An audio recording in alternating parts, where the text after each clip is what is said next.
Morning everyone. My name is Sai Sanjit. నేను పెద్దచెప్పల్లి నుంచి వచ్చాను. కృష్ణ స్కిల్స్ ట్రైనింగ్ అకాడమీలో సైనిక్ కోచింగ్ తీసుకుంటున్నాను. ఈరోజు నేను మీకు చెప్పబోయే టాపిక్ విద్యుత్ ప్రవాహం పరంగా పదార్థాలు రకాలు. విద్యుత్ ప్రవాహం పరంగా పదార్థాల రకాలు 4. అవి విద్యుత్ వాహకాలు, విద్యుత్ బంధకాలు, అర్ధవాహకాలు, అతివాహకాలు.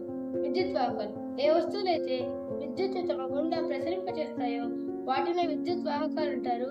ఉదాహరణకు మలినమైన నీరు, గ్రాఫైట్, వెండి, మానవ శరీరం అండ్ ఎక్సెట్రా. నెక్స్ట్ విద్యుత్ బంధకాలు ఏ వస్తువులైతే విద్యుత్ని తమ గుండా ప్రసరింప చేయలేవో వాటిని విద్యుత్ బంధకాలు అంటారు.